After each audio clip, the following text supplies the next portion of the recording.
Faster by, good afternoon. Welcome to Mannin Line on Manx Radio.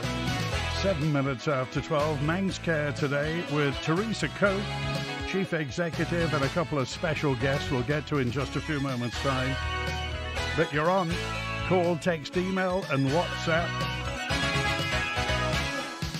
Final chance to speak to Manx Care this year, so the floor is yours. It's down to you.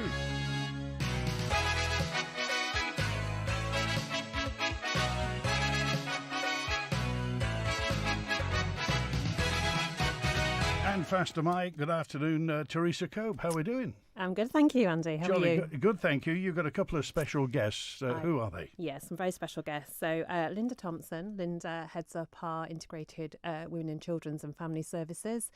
And Mrs. Michele Moroney, who's one of our consultants. Okay, so Linda, you are care group manager for integrated women, children's and families. Is that right? That's right, yes, Andy. Big title. What do you do? Okay, so big title, but very much part of a team. So within the care group, we deliver services which are specific to paediatrics, to neonates, to the acute sector for both those fields, health visiting, school nursing, infant feeding, sexual assault referral centre, integrated sexual health services and maternity services. Interesting there. And one thing that you mentioned in there which just piqued my interest, and that is infant feeding. Yes, yes.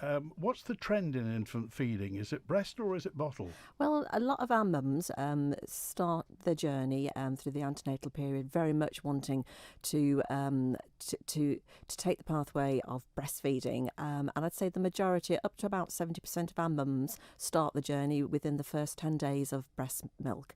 And then for whatever reason, we have a success rate through to about 6 months in the region of about 35 to 40%. But that's primarily in regards to circumstances on what women feel comfortable doing or what women are able to do. So there's lots of reasons why women make different choices. Okay, Michele Moroney, long time, I was going to say veteran, I'll say long time consultant in obstetrics and gynecology. Faster, my good afternoon, Michele. Good afternoon, Andy. Good to have you. So, are you retired or aren't you? Very good question. Yes, I am retired from my full-time obstetrics and gynecology practice, so no more getting out of bed at 3 o'clock in the morning for emergency deliveries. But I am still on a limited contract so that I can support and maintain the satellite IVF service that I set up when I first came here. And Linda very kindly asked me to help and assist trying to improve women's health services on the island. So my special interest out of a lot of women's health issues and concerns is menopause care. And is that better known now than it used to be? What's the situation? With menopause, I think menopause, of course, has now been sort of front line in the public eye for a number of years. Davina McCord has revolutionised women talking about menopause and seeking treatment for menopause. But to be fair, a lot of women are still poorly informed, and also it's getting information from the right sources. There's a lot of disinformation and misinformation. Obviously, women are going to see their GPs more for information and help with menopause, and there I think also we've got an educational issue amongst GPs and practice nurses where we can improve the knowledge that they have so they can guide and direct ladies to the best sources of help and care, because it's not always a tablet. How much responsibility does the wild west of the social media and the internet bear responsibility for misinformation? I think it does play a large part. It has increased awareness, but what you find is with a lot of health issues, you'll get a celebrity with a health issue, and you'll get an upsurge in interest, and then it will gradually disappear again. We had the same issue with cervical cancer a few years ago, with Jade getting cervical cancer and seeking treatment, and then we had a big upsurge in women coming for their cervical smears, and of course now rates are falling because people forget. interesting. If you want to talk to Linda Thompson or Michele Moroney, get in touch. And Teresa Cope is here, the chief exec of, and we've always talked about this, so we might as well get it over with, money. Yes. And I guess I always want to take this opportunity, Andy, to sort of really explain the Manx Care finances. I know Chief Minister was on the show on Friday, and we recognise the importance of staying within our budget. And, we are looking towards next year, being really, really clear that we set a balanced budget. But I also feel huge responsibility to demonstrate to all the taxpayers that Manx Care is doing everything it possibly can to spend our money wisely, efficiently, and get best value for money. So, we are overspending. That's always been in our board papers right from month one, actually. And we are trying to reduce that. We're currently forecasting around a £27 million overspend. But I want to just explain how that's made up. So over that £27 million, £9.2 million of that is just awarding our staff a pay award. So as you'll have seen, we now have concluded the pay awards for last year. So that's really, really positive news. It means we don't have any further strike action planned, and it's a really welcome position to get to with our staff side colleagues. Other £7 million is as a result of some of the new services that we have established. So things like the frailty service, and we know we had a caller last time who really spoke highly of the new frailty service, the new investments into the frailty ward out into the community, the long service and the long COVID service. £9 million is just inflationary costs, increased costs of drugs, increased complex cases, increased contract values. And 2.8 million is linked to some of the new investments, so making sure our wards have safe staffing levels, the vaccine services fully funded, the sexual assault referral centre, which is obviously linked as part of the women's health strategy, and investments in safeguarding. So, as much as we absolutely take our responsibilities, I think it is really, really important we explain. And if I sort of take that one step further, this year, in order to have reduced that overspend, I think it is the dilemma. We either don't pay our staff a pay award, we take £9 million out of frontline services, or we overspend by £9 million. And I think those were the difficult decisions we had. And but actually, that's why so much effort is going into making sure we start next financial year in a clear, better position with a balanced-based budget. You mentioned the equation or the flow chart last time, but it bears repetition. Where does DHSC sit in the negotiations between you and Treasury?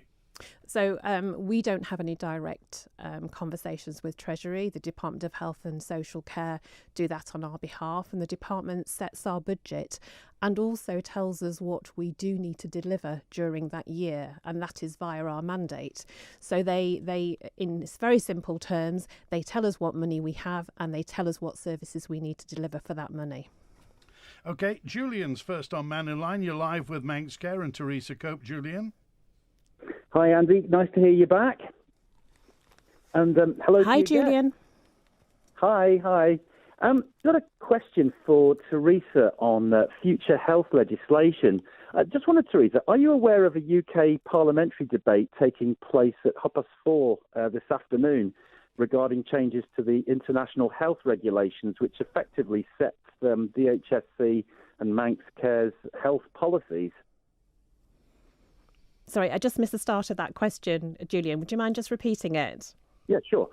Are you aware of a UK parliamentary debate that's taking place at 4:30 today regarding changes to the international health regulations, which sets DHSC and Manx Care's health policies?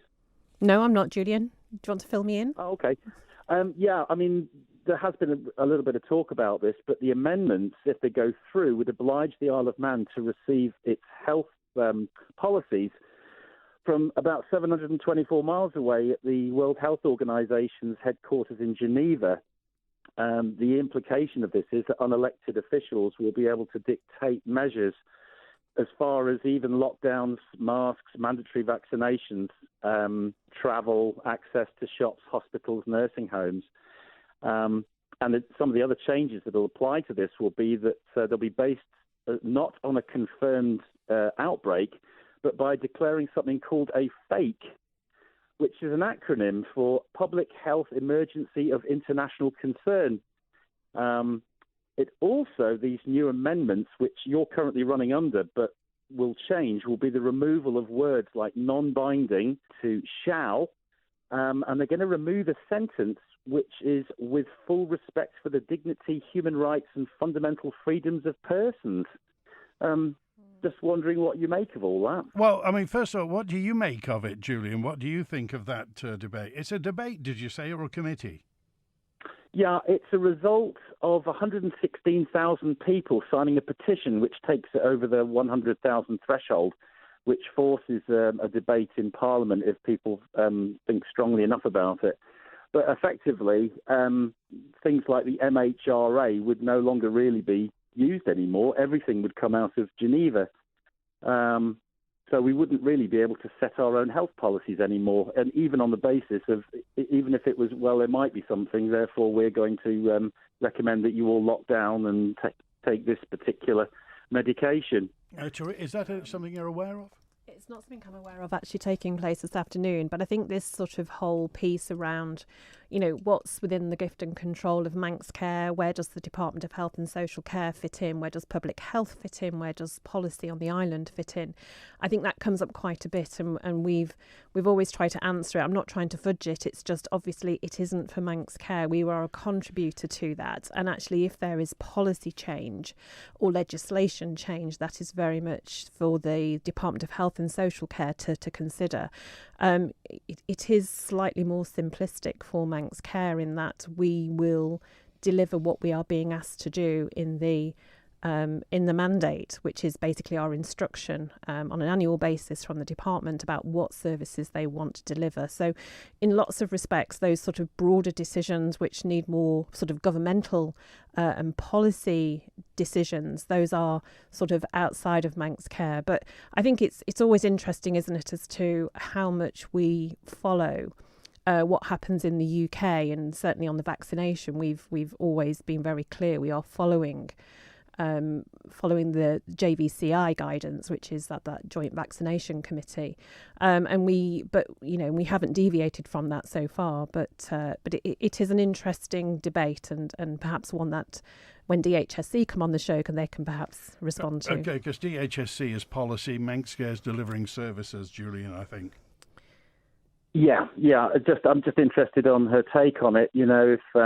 If she's receiving instruction from DHSC, who are just taking it from, I don't know, the Director General of the WHO, Tedros Adhanom Ghebreyesus, and a lot of these articles are sort of they're demanding of the 184 signatory countries, if they don't opt out, to actually abide by these rulings. Okay. Sort of like a one-size-fits-all. All right. Now, thanks for that point today, Julian.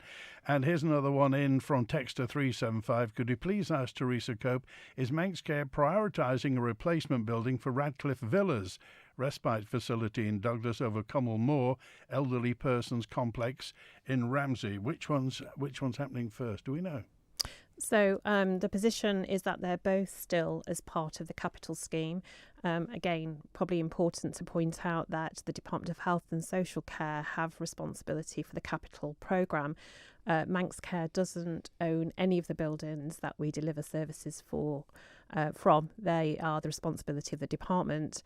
There is a position around Cummel Moor in that additional funding has been put forward to get us to what's called I2 stage, so to complete the design and to fully cost what it will cost to replace Cummel Moor. That's still progressing, as is Radcliffe Villas. We do know, and you'll have heard David Hamilton speaking on Manx Radio last Friday about the review that we have done into respite provision, how stretched that service is, how there is increased demand, and how ultimately we do need to make sure the environment in respite provision is adequate. So both of those schemes, Radcliffe Villas and Cummel Moor, remain on the capital programme. And 284 says, Merry Christmas to Teresa Cope. What are the plans for dermatology on the Isle of Man? is there no dermatologist available from May 2024? Is that right? So we have Dr. Neil Hepburn, who's been one of our long-standing visiting dermatologists, who retires from May. That's right. We have been looking at a consultant service, so that is out to advert. There's a couple of options here. We do work with a number of partners, and we're very interested in linking up with the Northwest and our consultants in the Northwest who provide this. But you will also know that we started a scheme called GPs with Extended Scope in Dermatology as part of the sort of programme of work in Manx Care about 2.5 years ago. All of those GPs with extended role have now sort of qualified. They are all seeing patients in their own rights, supported by a lead GP. And that service is wrapped around with some excellent clinical nurse specialists who work out of the Ramsay Skin Service. So we do know we need to replace Neil Hepburn. We do need an on-island physical presence for the dermatology service, and that's the consultant that we are currently looking to secure through a couple of different routes, and we'll be able to be updating everybody in the new year. Okay, Juan. Hi, Juan. You're live with Teresa Cope and Manx Care. Hey, Andy. Hi, Teresa. Hi, girls. Juan. How are you? Good, thank you. How are you? Hi. I'm very good. Hope you can sort Andy out while you're up there. He keeps having sick days off. Have a word with him while you're up there. See if you can sort some medication out for him. He's right. Just on a little bit of housekeeping before I start.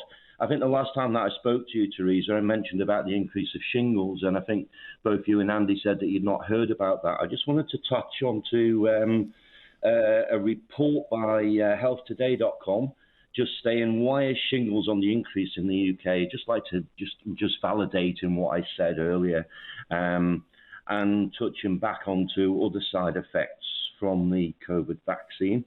I wanted to ask a question on the delay in the Macmillan Centre, which has been put forward by Manx Cancer Group. And I'm picking up on a lot of their stuff that they're putting on social media. Very, very good group, very, very responsive fundraising, are all kept on the Isle of Man.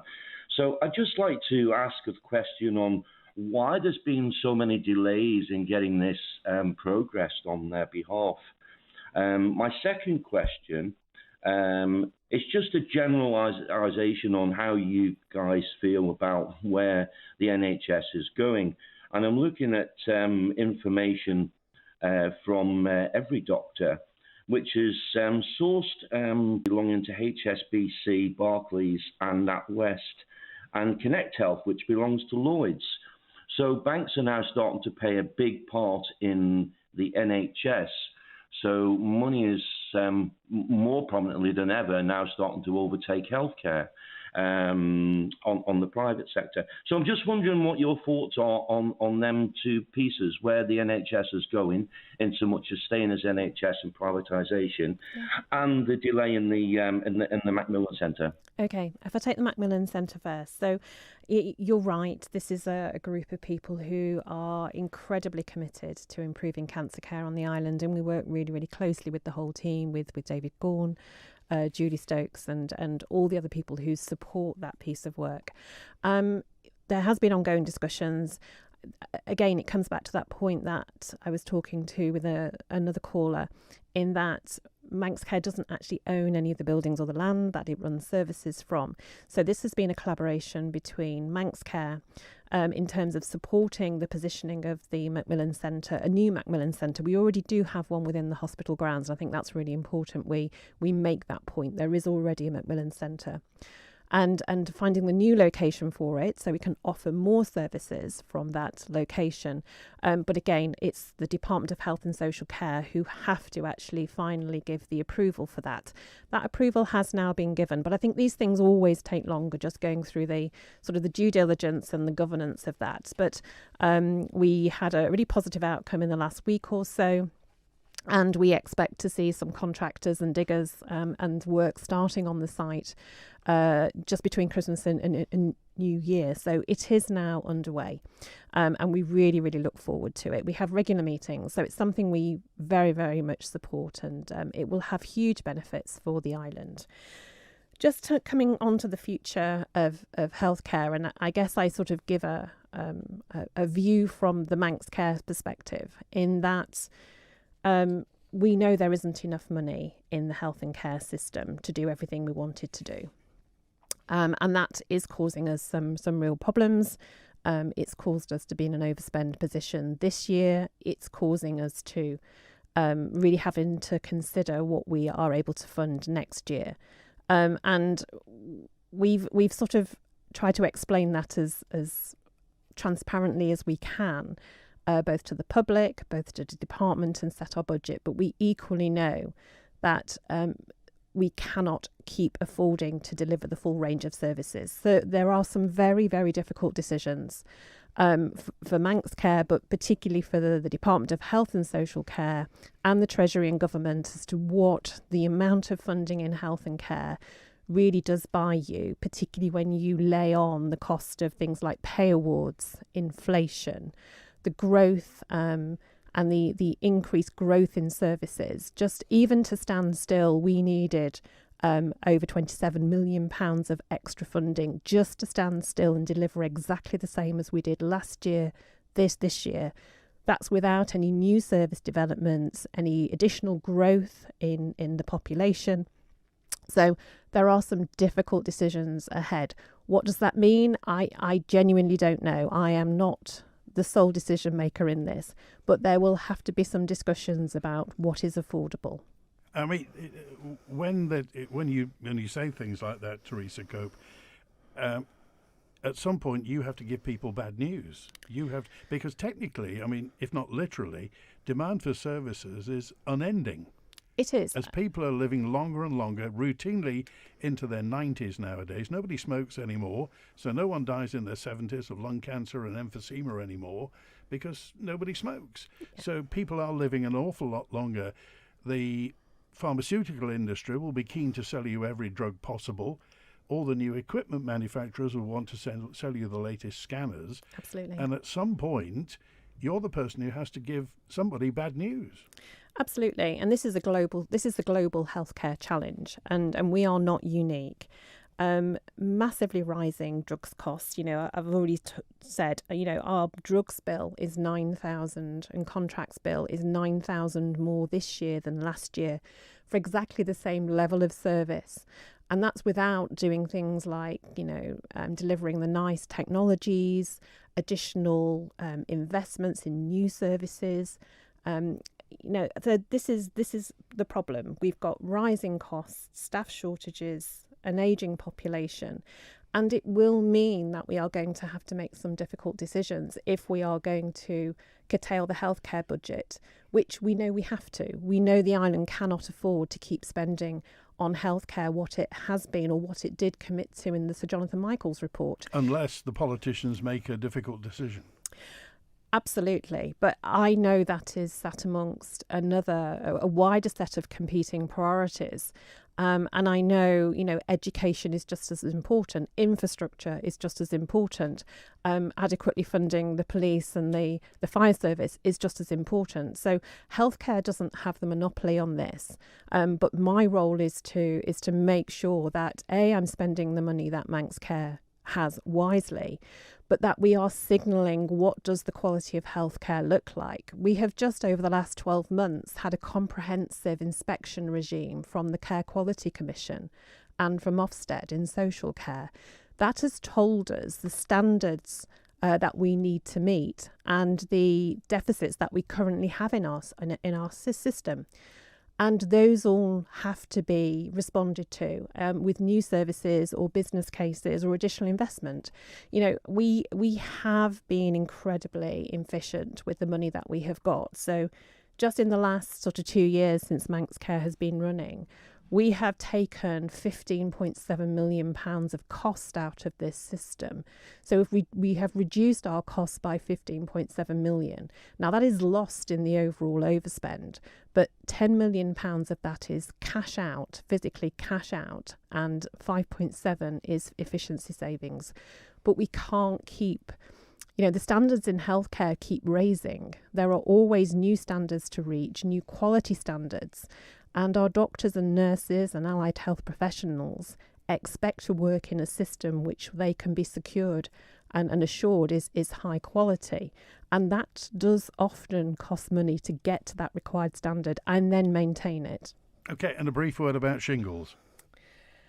I think Public Health have made a decision around shingles, and I don't know exactly the detail, but I'm happy to come back to Ewan with that later. Okay, all right, thanks, June. We've got to crack on. It's 28 minutes before 1, live today with Teresa Cope, the Chief Exec of Manx Care. She's along with Linda Thompson, Care Group Manager for Integrated Women's, Children's and Families, and Michele Moroney is here, Consultant in Obstetrics and Gynecology. Hi, James from Tracy Bell here. Do you need new dentures? Do you need new crowns? Well, with nearly 60 years of combined experience, the team at Tracy Bell offer outstanding treatments and results in traditional and modern dentistry, customised discreetly just for you. Call 613323 or visit tracybell.co.uk and arrange your consultation. Tracy Bell, helping you to be better. Perfectly timed for getting the beers in and the wine and the fizz and the spirits, not forgetting low and no alcohol drinks. ShopRite and WineRite have a fantastic selection of seasonal savours. 25% off 6 bottles of wine. Mix and match across the range. £18 for a litre of branded spirits. Bulk beers at incredible prices. 24 cans of Diet Coke and Pepsi Max, just £7. There isn't a drink left out. Festive savours at ShopRite and WineRite. Terms, conditions and price restrictions apply. See in-store for details. Have you been invited to take part in the Household Income and Expenditure Survey?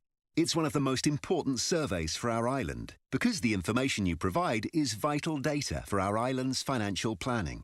It helps us calculate our VAT revenue from the UK. Plus, it gives us a better understanding of the financial strains on residents, so we can support those who are struggling.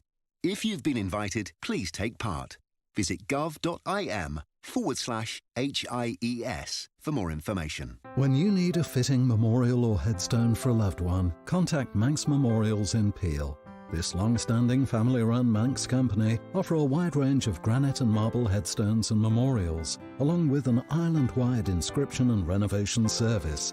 Manx Memorials skilled professionals will take the time to help you choose a suitable memorial, and we're proud to say we'll beat other local quotes. Call 843-861 or email matthew@manxmemorials.co.uk. There was no room in the Perspective Inn yesterday for the Homelessness Strategy and Children's Champions report. So, in the agenda before Christmas, all through the House of Keys, we have a minister stirring and even some cows. No wise men but Tynwald stars David Ashford, Claire Barber and Kerry Sharp are with us to give some good news for the homeless and for vulnerable children, as well as encouragement for campaigners seeking new laws to protect puppies and kittens. That's agenda this evening at 6 p.m. on Manx Radio with me, Phil Gaughan. Loads to stuff into this week's bumper Tynwald Christmas agenda stocking. The Mannin Line with Andy Wint. And Neil's on the line. Hi, Neil. You're live with Manx Care today. Good afternoon, Andy, and good afternoon to your guest. It has been clearly apparent to many of us for some considerable time that the department is under considerable financial pressure. I just wonder, have the Council of Ministers actually sat down with Mrs. Cope and other senior executives within the department and worked out a strategy for this policy of increasing the population? The hospital, in common with Salty Row Reservoir and the Irish team, they were all put together in the early 80s, and they were sized for a maximum population of 85,000. We are at and probably well above that now. So I wonder, is a strategy being worked out? Because when I see key workers coming here, they don't just, one person just doesn't arrive on their own. They have their wife, their 2 or 3 children, fairly obvious. But then, of course, they have the parents, brother and sister, both sets of in-laws. So you end up with a huge input of elderly people. Everywhere I cycle around now, I see loads and loads of elderly people driving around in their cars. So my question is very simple. Have the Council of Ministers sat down and worked out a strategy for this increase in population? Okay. Thank you. And if they have they spoken to Manx Care? We haven't done the detailed modelling. I think that would be a piece of work that the Department of Health and Social Care would do with the Council of Ministers. We understand the aspiration. we are currently doing a piece of what's called capacity and demand modelling across all of our services to understand what we anticipate the demand to be across all of those core services and specialties. But in terms of the detail, no. But, I do know we have got a very ageing population, and we do also have people who come to the island quite late in life with some significant health needs. And, I think the example you've just given is not untypical. And I know, people like Claire Christian have raised some of that in Tynwald recently. I mean, when you hear the Chief Minister saying, it's government policy to get 15,000 more people here, 4,000 of them will be workers, they're obviously going to make demands on an already overstretched Manx Care. I mean, the crunch is coming, isn't it? It is, and I think the devil is always in the detail about, the composite of those 15,000. What types of roles are they in? I would love them to be doctors, nurses, allied health professionals and people who work in the healthcare sector, because that would really go some way to helping our workforce gaps. But yes, the devil is always in the detail as to whether they bring children with them, whether the education system can cope with that, whether those children have any special needs, whether they bring extended family members who will have healthcare needs. Inevitably, we all need healthcare at some point in our lives, so it's probably unrealistic to think we just bring in young, healthy people who are going to contribute to the economy. We've got to take it in the round, and this is where ultimately we'll work with the Department of Health and Social Care to sort of do that detailed work. But, as we sit here today, the answer to the honest question is no, there hasn't been the detailed working about what that actually looks like in practice for Manx Care. OK, Neil, I appreciate your call. Thanks for being with us today. Here's a quick one in from Trevor. Just says, did Teresa Cope support the suspension of the work permit system? We're not entitled to a view. We're not part of that decision-making process. Actually, I think we've talked openly on this show before, suspending the work permit system would assist Manx Care. It would take down some of the barriers around some of the more specialist workers and roles that we need within Manx Care, and would ease that path. Because it's been mentioned that more than 90% of work permit applications are not waved through, but are passed. So, I mean, surely if you're aiming to get skillful, qualified, able people, you should be able to, the work permit system shouldn't be any sort of barrier, should it? No, personally, no, because I think what you're aiming to do, what I'm always aiming to do, is to appoint the best person for the role. And that sort of, whether that person is a Manx resident or not, is shouldn't be the first consideration. It's the best person for the role. And some of our roles are heavily specialised.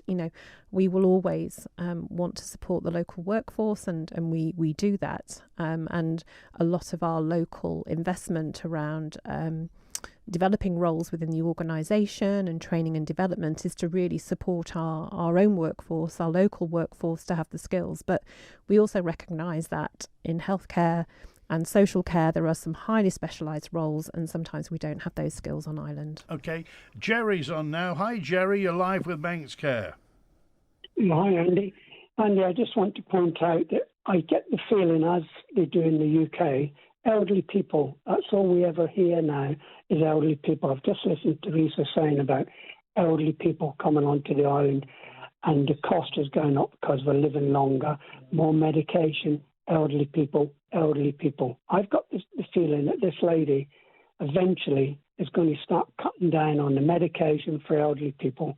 Do they need it or don't they need it? They're getting on a bit. What we forget, I don't know if she forgets, but these elderly people are the people who give us what we have today. Yet we get treated like the UK elderly people. There's too many elderly people on the island. I am getting tired of listening to people like her who said it's a growing population and we're all getting older, so we all need medication. I don't understand why the elderly people here and all over UK, don't know about Europe, are suffering, constantly suffering. And we don't seem to be any wiser for what these people have done. Yet she talks about the elderly people coming onto the island, that means medication. She's quite happy, I'm quite sure, eventually to turn around and start cutting down medication for the elderly, not sending them off the island anymore to get treatment because they're too old. That's definitely not the case, and I'm sorry if that's come across, but that is not the case. This is about being able to anticipate the level. We know what the growth will be, what the demographic growth is, and what the health needs to comprehensively look after older people is. Now, whether that's social care services, whether that's within hospital services, medication, things like the frailty service. This isn't about not providing the appropriate care and medication for older people. That is absolutely not it. It's about being able to accurately predict the types of services those people will need to be able to live independently and longer. You know, we're a big advocate, and in conjunction with the Department of Health and Social Care, we are looking at reforming the way things are done so actually people can stay independent and in their own homes for as long as possible and not need residential and nursing care as early as what they do. So it's quite the opposite, but just not acknowledging that we have a different demographic and a demographic that will have increased health and social care needs is not what we should be doing. It is important we acknowledge it, recognise it, plan for it and put the right services in place. But there is a resource implication to all of those decisions. Okay, Jerry? No. I'm sorry, Andy. Absolutely disgusting. She shouldn't have butted in. I've got a right to speak. No, you can't. That was me who actually brought Teresa in, so just carry on there. But, I mean, the point she's making, I don't think anybody says that old people aren't worth it. Nobody's ever said that, Jerry. They're not saying that old people are not worth it. It comes up in our conversation. We're getting an elderly population. I didn't say she didn't say that. To be rude and butt in is not really what she should be saying. She should listen to what I have to say first, then answer. Okay, well, it was me who butted in, so that's my fault. But anyway, we are tight for time. So, what's your final word? Yeah, okay, Andy. No, it's fine. It's fine. Whatever I say now isn't going to matter any. Okay, I'm sure that isn't the case, but we're not. Nobody's saying that elderly people don't count, and I probably count myself as one of those. Very happy to chat with Jerry, and very happy to meet with Jerry. Okay, but again, it's an interesting point in that we talk about an aging population. Now, that's happening all over Europe, isn't it? It's global.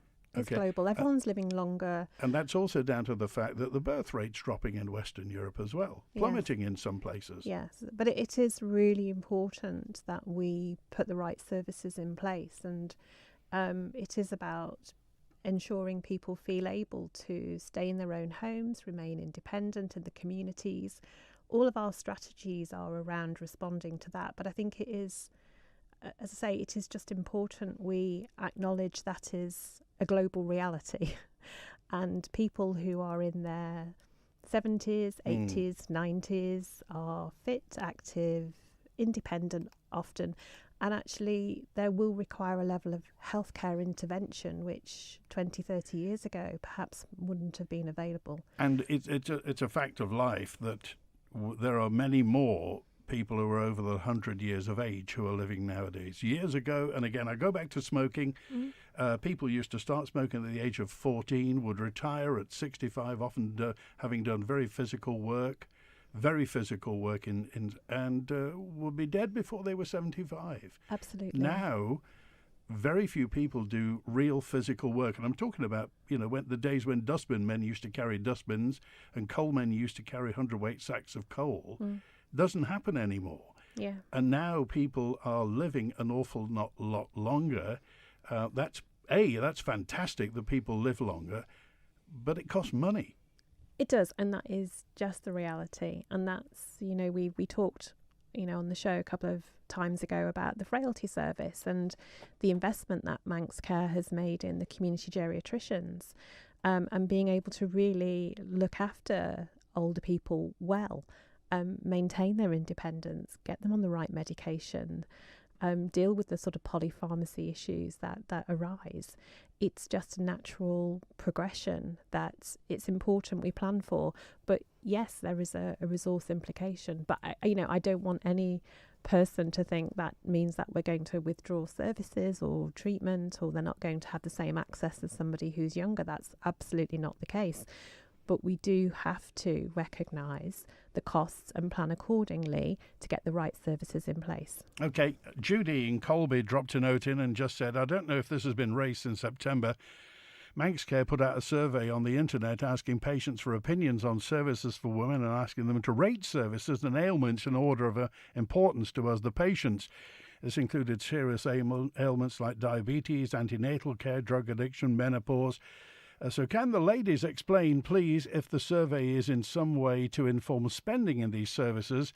Because I was worried at the time by this. The survey also mentioned changes to women's services and what we made of them. I was unaware of the changes, so I couldn't comment. Could your guest shed some light? So I think Linda can probably answer this one, because it's the whole point of Linda and Michelle being with us today, to be able to provide a bit of feedback on that. Okay, yes. So I'll explain. The survey went out, and it was a survey that had taken place across in England. NHS England had undertaken the survey. So we valued what the women of the Isle of Man thought in regards to how they felt we should design women's services going forward with a 10-year strategy. Actually, the survey results that came through were very similar to that of the UK, and the actual top areas were gynecological conditions, for example, endometriosis and fibroids, fertility, pregnancy loss, pregnancy and postnatal support, menopause, ovarian, womb, cervical, vulva and vaginal cancers, and mental health. So we're analysing all the data that came through with a plan to then reach out and form some focus groups with the aim to get the voice of the younger women of the Isle of Man and the older age range as well. Although we did paper copies and electronic surveys, we recognised that we didn't quite reach these areas. So it's about designing services going forward. So some of the work's already been undertaken. So for the first time since April of this year, we now have a tumour site for women cancers, which was not present previously. So we're now on par with every other tumour site for cancer for women's services. Additionally, we have a lot of feedback on the island about pregnancy loss. So we're working closely with Vicky Christian as a member of the public, so voices in participation, to ensure that we improve services going forward within this area. And currently the works are being undertaken within Nobles to adopt a gynae ambulatory care and early pregnancy assessment unit. Okay. When will you come to some sort of conclusion about this? Is there any change in policy, Linda? So there won't be a change in policy. So we need to go back to the DHSC with the findings of the survey that went out to determine what the DHSC wish us to mandate going forward. A lot of what was come out of the survey today is already established, so it's actually business as usual. It's just about growing and developing where those services might be delivered and how they might be delivered and by who. OK, we're live with Manx Care in just a few moments' time. Woodburn House, in the heart of Douglas, offers the perfect location to create your dream event. If you're looking for a versatile space to host a corporate event or an elegant location to celebrate a loved one's life, at Woodburn House, we have the experience to bring your vision to life. Be inspired and contact our educated events team today. Woodburn House. Visit woodburnhouse.im or call 888 300. That's 888 300. Walk through the Northern Lights into a land of ice and snow at Ramsey Garden Centre. Indoor and outdoor lights, a magical range of real and artificial trees, decorations, gifts and much more. Christmas at Ramsey Garden Centre, Albert Road. Are you a reluctant landlord, tired of tenant hassles, cursed by constant maintenance, tormented by empty properties producing no rent? Want to escape these worries or get out altogether? At Prime Lettings, we understand your pain and have bespoke solutions to release you from these problems. Ring us on 616 707 for a free confidential chat. Prime Lettings. We're on call and on the ball at 616 707. Steam into Christmas with family and friends on the unique Isle of Man Railways dining car. Our winter events programme has something for everyone. Journey through the Manx countryside enjoying sparkling festive fun. To get into the Christmas spirit, book now by calling our Yuletide team on 697457 or visit rail.in and experience one of our festive train adventures. The Mannin Line with Andy Wint. And Manx Care today, we're talking with Linda Thompson, Care Group Manager for Integrated Women, Children's and Families, Teresa Cope, Chief Exec, and Michele Moroney is with us. And again, when did you first start on the Isle of Man, Michele? I was born on the Isle of Man, but obviously left to go to university and work in the UK. I came back 1999. Okay, I've got a message here, and this is from Lawrence, and he said, please don't take this as being light-hearted because it's not. I think Michele Moroney has been responsible for more babies than Barry White music on the Isle of Man.